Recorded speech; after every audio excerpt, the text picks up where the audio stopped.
Up against Israeli occupation and really saying the whole truth. Demi Palestinian, my blood is Palestinian. Share it with the world and show them this thing. Salams, everyone. Thank you all so much. Good evening. Thank you for allowing me to share space with all of you. It is always, always inspiring to be in space with those that are truth tellers. Because a few hours ago, I was not in space with those that are truth tellers. So it's always good to be in space with all of you. I'm going to keep this real. It will be loving, but real. As you already heard, I come from the most beautiful, blackest city in the nation. And I center on that. I center on that because we, in Detroit, we don't normalize injustice. We speak truth to power, even if our voices shake. I grew up in a city that also births movements, things that come up with ideas that people think are impossible, and we show them the way.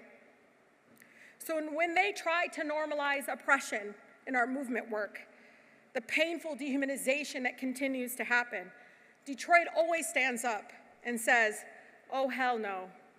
Not on our watch will we let you criminalize our homeless neighbors. Will we let you make it out to be our fault that black mothers are dying at a higher rate giving birth? Not systemic racism. We won't allow you to normalize dirty air, dirty water. We won't let you normalize poverty and environmental racism. We will not let you normalize genocide.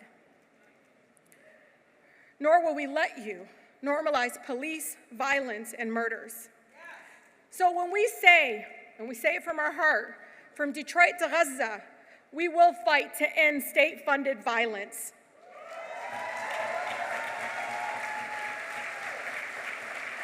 I love to remind everyone the first black woman ever elected to Congress used to say over and over again, because her residents would say it, children can't learn if they're hungry.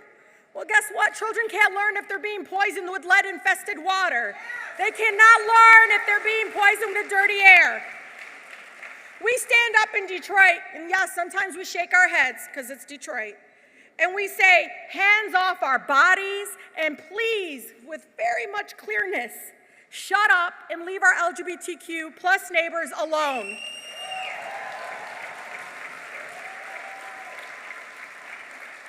We tell you, don't you utter the word illegal. No human being is illegal. We are mothers, we are fathers, we are siblings. We are human beings who want to live and thrive with all of our heart. And guess what? Our movement would take you with us. We will. We'll uplift you. We'll help you thrive, because trust me, the haters won't. Because while everyone wants to be sheep and go along with the status quo, we want to shepherd. We want to be shepherds of hope and courage. We believe in better and more beautiful, loving world. And they think something's wrong with us, that we're not normal. We want to fund life, the ability to thrive. But hope is crucial here. It is the foundation that drives us. We all know this. It's our vision. It's our vision that literally, I can tell you, individually and collectively, for a future that we all dream of. I love that we're optimistic, that we're idealistic. They all want us, many of our constituents, people that can't be here, they want to see the courage to stand up to the bigots and the white supremacists, the fascists, who come together to create an 800-page policy manual in Project 2025, to make policies that hurt our families, that target our families, that criminalize our families. We say in Detroit, in every corner of our country, not on our watch. It comes, community mothers, and many of you know, I'm the eldest of 14. I've been taking care of people all my life, and for those that can say it, say mashallah, please. Mashallah. I have 7 younger brothers, 6 younger sisters. So I've been a mama bear for a long time before Sister Ilhan Omar called me one. And it was also the community mothers that helped my mother in Detroit. People like Lila Cabell, who taught us that we could fight for access to water and clean water and affordable water.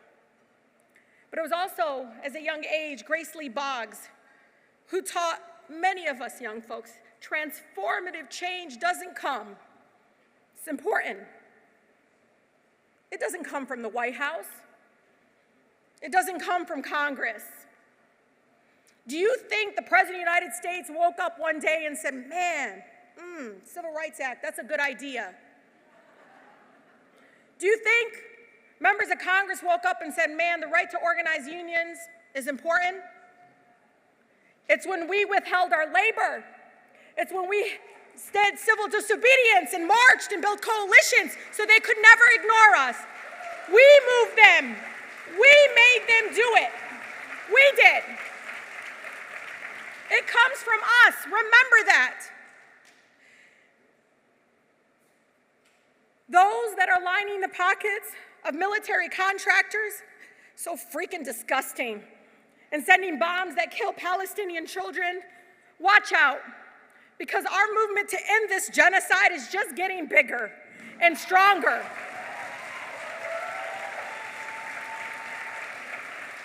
And don't worry, apartheid is next. I know it's hard. I watch your faces. I'm empath.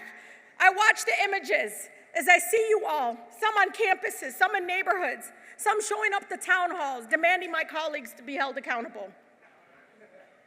I watch your faces. I watch sometimes your tears, your hands shaking. I want you to remember something that Pastor Bland Jr. in Detroit taught me. Remember this. Please share it with your community at home. He taught me that our country is not divided. It's disconnected. This is what Netroots is doing here.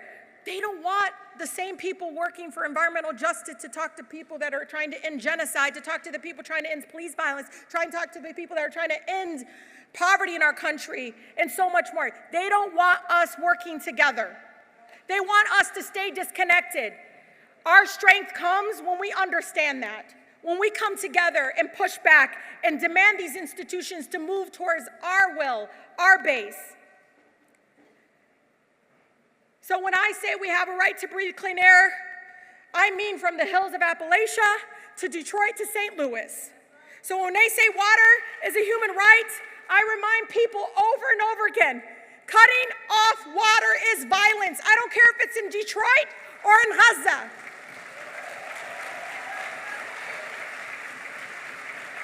And don't worry, no matter how much they try to bend me, I will never sell out.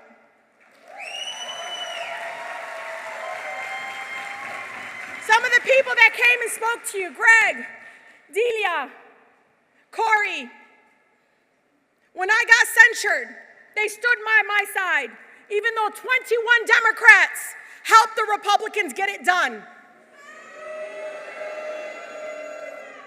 But I'll let you know something. One of my 7 brothers, who is very complicated politically, we all have one, he told me to stop using his name. I'm going to do it. I'm going to try not to say his name. But he remembers me getting into a conference hall when the forever impeached president, my mother calls Ahmar, ask an Arab American what that means.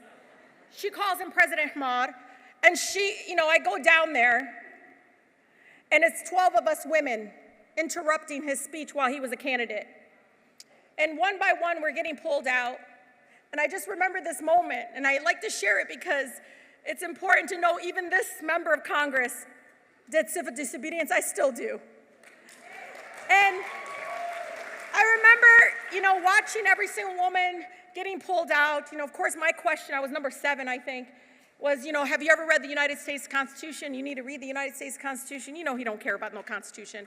So I'm getting pulled out. I get a call from, of course, my mother thinks I'm in jail. She's having a tizzy about it and everything.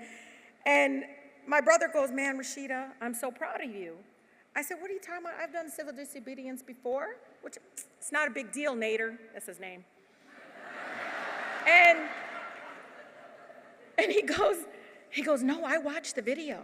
I watched it twice. Every single organized with people that were women that they were pulling out secret. It was 2 Secret Service on them. Sis, it took 6 to take you out. It'll take a lot more than 6 to take me out of Congress, but also this. They can censure me, but they will not censure this movement. We will continue to speak truth to power because you are coming from a place of love. Think about that. You want people feeling seen and heard. And it makes me cry to remember every single time I watch you all fight. You keep fighting.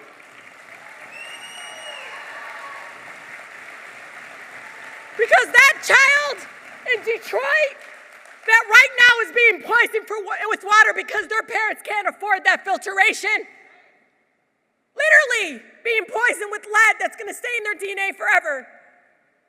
We love them as much as that child in Gaza who's literally starving to death. So we will not normalize this kind of dehumanization and oppression. Our movement will move these institutions. I love you all. Stay strong.